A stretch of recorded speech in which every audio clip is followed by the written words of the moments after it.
at the border zones between Queensland and New South Wales, and I can advise that from 1 a.m. on the 1st of October, the following shires will be added to the border zone. They are the Byron Shire, Ballina, the City of Lismore, Richmond Valley, which involves Casino and Evans Head, and Glen Innes. So that means there'll be 41 more postcodes added in, and these postcodes are in the 11 local government areas that sit along the Queensland-New South Wales border, plus the 5 new ones that I just listed. So they will come in on 1 a.m. on the 1st of October. So residents will be able to apply for a border pass, and then they will be able to freely travel around Queensland, and Queenslanders will also be able to travel there as well. I think this is a great effort to consider how we can make our border zones more effective, but also to looking at these areas have a lot in common with Queensland. They usually do a lot of their business in Queensland, so we believe that this is the right measure to take, and we've also been in contact with the New South Wales authorities to advise them of this today as well. Can I also just mention to everyone as well some shocking news out of the UK about a proposed second wave there, where the Chief Medical Officer addressed people to say that if they don't do something rapidly, they could see an increase of up to 50,000 cases a day by next month. We don't want to see that in Queensland, and I thank Queenslanders for doing the right thing. So what's happening overseas is very alarming, it's very concerning, and of course that's why we're trying to get Australians home and working with the federal government as quickly as possible. I'll hand over to the Deputy Premier. Thank you, Premier. That zero number of cases overnight, no cases overnight, brings us to 12 days since we last had somebody thought to be infectious in the Queensland community. We are now just at 16 active cases of COVID-19, and we are pleased to see that testing rate back closer to our 5,000 target. We've very consistently said throughout this pandemic that we would review our border settings towards the end of each month and make adjustments as appropriate based on the situation both here in Queensland and in other states. And so that review for this month has said that we can safely shift the border zone, bring more people into the Queensland border zone. There's a roughly 152,000 people who live in the 5 local government areas being added to the border zone. These are people who might live in New South Wales, but very often they feel a closer affinity to Queensland. They live closer to Queensland than they do to Sydney. Many of us see these places like Byron and Ballina as local places, and this means that we will be able to travel there. Residents from there will be able to travel here relatively freely for healthcare, for work, to visit family and or friends. These changes will come into effect at 1 a.m. on Thursday, the 1st of October, as our border changes have generally done throughout the pandemic. This is in addition to the adjustments made to delist the ACT as a hotspot that will come into effect at 1 a.m. this coming Friday, and if we have 2 further days of no community transmission, that will bring us to 14 days since that last case was thought to be infectious in the community, and that's the point at which the Chief Health Officer will be able to consider those restrictions that still apply throughout the Brisbane Metropolitan and West Moreton Hospital and Health Service districts. This is all as a result of the fantastic work of Queenslanders, as well as the very low number of cases in northern New South Wales, meaning that we can safely make these adjustments. That's in stark contrast to what's happening in the rest of the world. As the Premier said, we're very concerned about the situation in the United Kingdom, very concerned about the number of new cases across Europe and what that means for the number of deaths there. They're currently projecting up to 200 deaths a day in the UK if this second wave continues as it is currently projected. And sadly, that means that our international borders are likely to need to stay closed for the foreseeable future. So excellent news, no new cases in Queensland overnight, and if that continues for the next 2 days so that we don't have any community acquired cases, we'll be able to remove those remaining restrictions that are in place for Brisbane and Ipswich. So hopefully that will happen on Friday as we go into the weekend, and people will again be able to gather in those groups of 30. So we've seen a really good response out there in terms of testing. It's important that although we're not seeing cases, that we need to be alert. So please, everyone, if you have any symptoms at all, come forward and get tested and isolate yourself till you get a result. And that way we will continue to find cases at the start of an outbreak, at the start of a cluster, and be able to get onto them very quickly to minimise the impact on everyone. Thank you. Morning. In our last 24 hours, we've seen 66 flights met in Queensland. 4,451 passengers have been processed. We refused entry to 2. We intercepted 3,239 vehicles at our road borders, and we turned around and refused entry to 100 persons. We currently have 3,852 persons in hotel quarantine across the state. And I can say, regrettably, as I mentioned yesterday, people are still, in some instances, doing the wrong thing. In the last 24 hours, we've had 2 penalty infringement notices, one for a noisy party at Rosedale in an Airbnb where police attended and there was too many people in attendance there, and also one for a person deliberately lying on his border declaration pass coming out of New South Wales, who was both turned around and issued with $4,000 fine. And also a person intercepted in Townsville who did not cooperate with police but clearly had come out of Victoria, having resided there for the past 12 months. We don't know how that person got into the state. He's not cooperating, but he's been issued with a notice to appear before Townsville Court into the future. So they are the issues at the moment for the police. Thank you.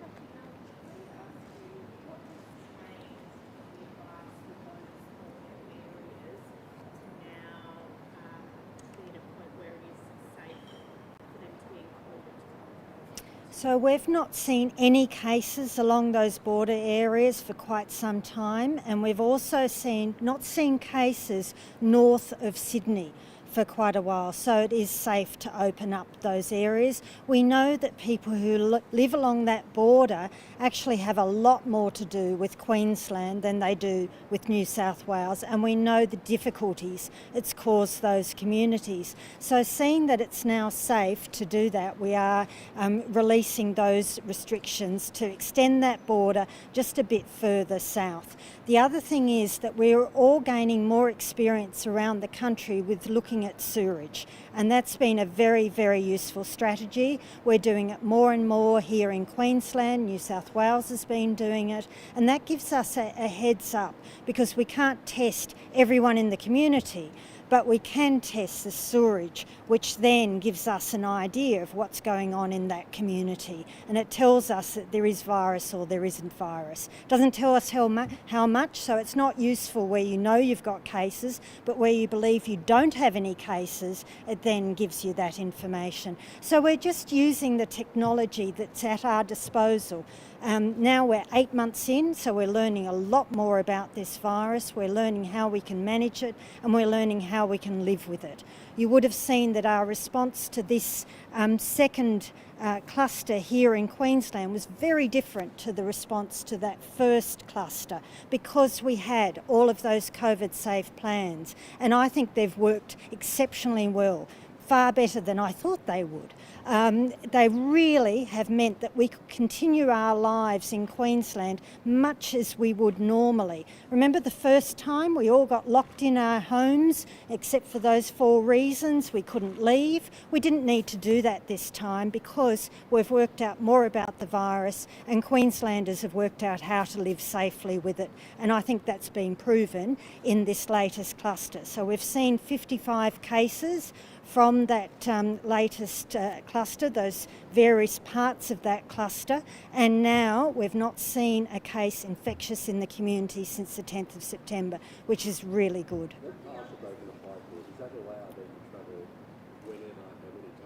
Yes. Yes, it does, and anywhere within Queensland.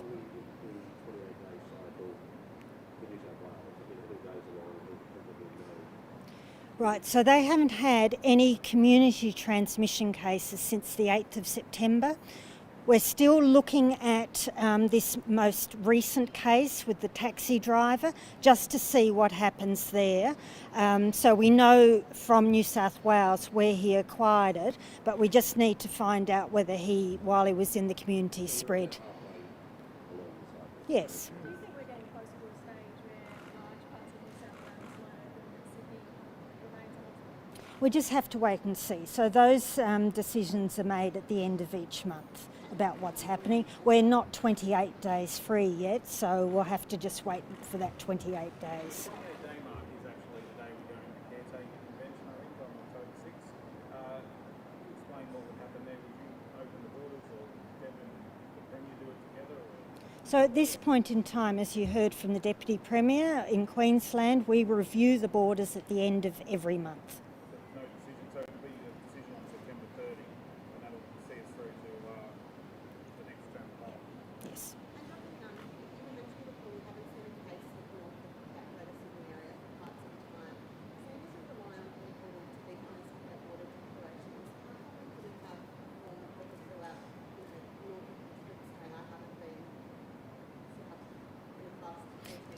That's what we do. So that's our border zone, and we've looked at the areas that people have that closer relationship with Queensland than they have with New South Wales. So all of New South Wales is currently a hotspot, and that will be reviewed at the end of each month, as we've been doing. This is not about hotspots, this is about the border zone and looking at where people have that closer relationship with Queensland.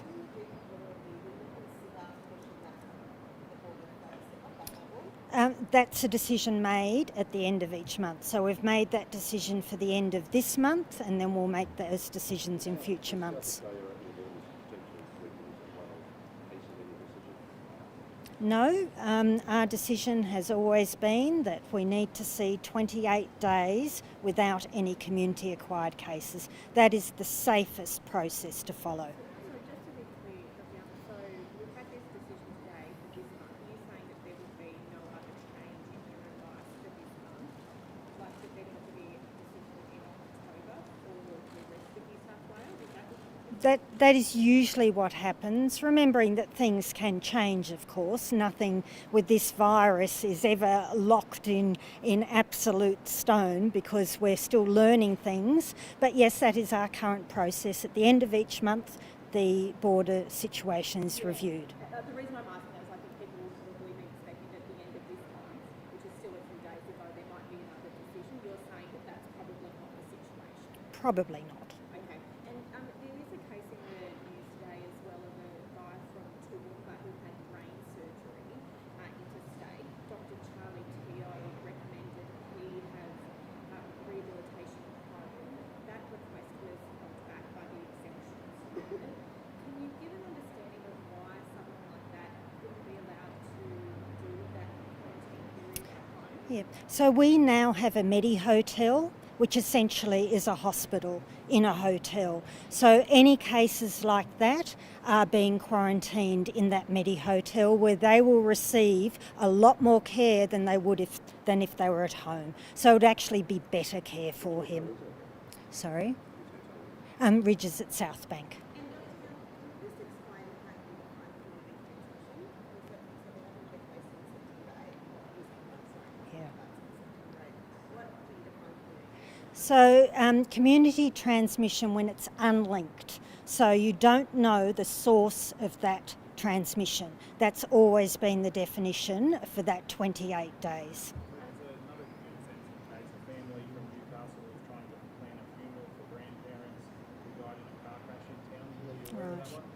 Why can't they come up with this? Of course they can come up. They then will need to do 14 days quarantine before the funeral. These are really difficult times for people, and that's the process in place. On the AFL fan test last night, Yeah. what is your early thoughts on it? Are you going to have to reduce the capacity? Or? I'm told it went really, really well, so I'll get a formal report about it, but I understand from the early information that it was a very successful trial. Nope. Dr. Young, sorry, just on that trauma ban again, are you satisfied with the time it's taken for exemptions to be decided upon? This man took an exemption a month before he went for surgery, went into surgery and still didn't have it. Yeah. So is that an adequate time frame? It is really, really difficult. We are getting enormous numbers of exemptions, and I recognise for every single person they desperately want to know the answer. There is now a hotline that they can ring 7 a.m. to 7 p.m. 7 days a week. So if they don't get a response after they've put in that exemption request through the online process, then they should ring that hotline. That's why it's been stood up.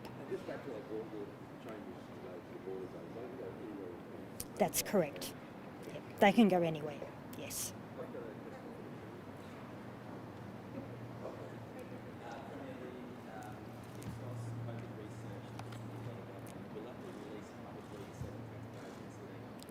As I said, every state does it. The federal government has done its research. That's come into National Cabinet. It's if every other state does, yes, we will. But every other state has done it. Well, every other state has done it, and so has the federal government. Auditor General's doing a tabling report later on your government's handling of the COVID response. How would you judge it? Well, that's up to Queenslanders to judge, but I hope Queenslanders see that we have responded quickly. We've got on top of cases, and in both times where we've had those cluster outbreaks, Queenslanders have responded. You've had some problems though, haven't you? There's been business grants that seem to take a while to get out and that sort of thing. Would you ask for a bit of understanding in that regard? Or? I haven't seen the report, Patrick. I'm happy to have a look at it. I haven't seen it. On the broader Yes, area, yes, so Dr. Alison. Young was indicating that there might be a decision about New South Wales, the broader New South Wales, until October. Is that your understanding? What would you say to Queenslanders who might have been expecting that decision about whole New South Wales to happen at the end of this month? Yeah, well, we said that we make decisions at the end of the month. We've looked at these border zones. This is not dissimilar to what's happening on the Victoria and South Australia border, where they actually have border zones as well. So, look, we've acted on the best advice, and I'm quite sure that's going to make it a lot easier for people to travel to and from Queensland. At the end of the month, we'll also be looking at any other restrictions that we can ease across Queensland. We are working through those at the moment. You can consider that a stage 4, but we are working through that with business and community as well. What other restrictions are there? Sorry? Well, you'll know at the end of the month, Lane. Sorry? Lydia, I'd love to answer that question for you in a more positive light, but yeah. We're working with business. So can I just have those discussions with business first, and then we'll let you know at the end of the month. Yeah. Yes.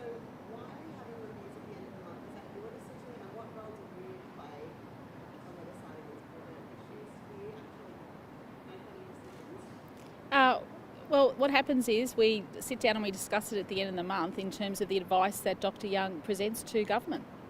So, I mean, it's pretty standard about what happens in every other state and territory.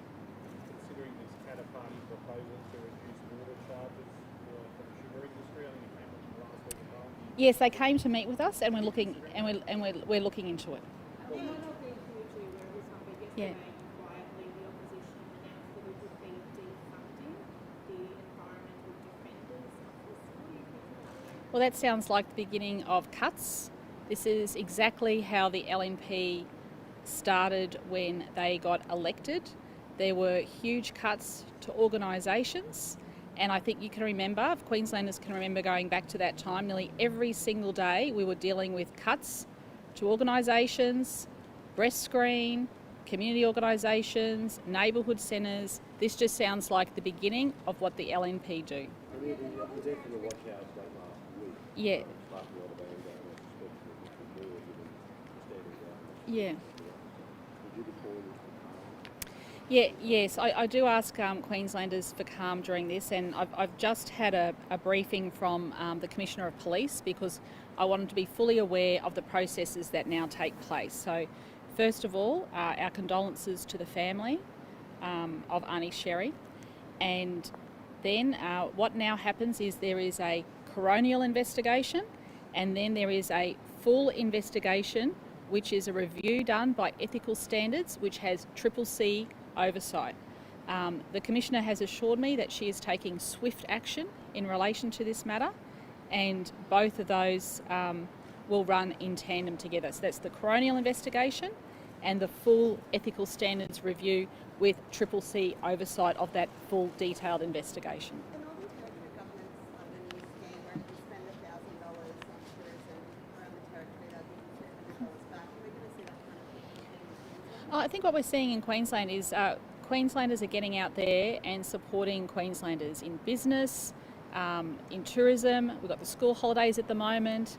I know my family's booked to go over to North Stradbroke Island. I know other families are booking to go up north. This is a good time to get out and about, and why wouldn't you? I mean, Queensland, look at today's weather. I think summer has approached. Do you think that the Queensland's tourism industry needs to help? Of course, we are always looking at more ways we can help the industry. That's why we've got those $200 million of grants. And of course, we want to see Queenslanders supporting Queenslanders, and that's exactly what they're doing. Our Good to Go campaign is working. I don't think we need to do that at the moment. Yeah, sure. From school, as a Broncos fan, what do you think of the Redcliffe Dolphins? Oh, well, I'm going to be genuinely torn, I've got to say.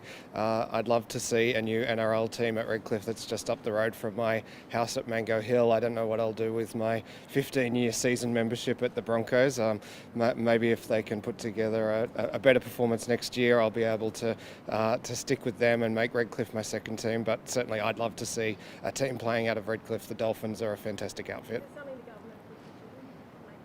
The government has already contributed to build the stadium that would see the Dolphins play at Redcliffe, and so that's how we've been supporting them. And it's a fantastic stadium. It's a great place to watch footy. Thank you.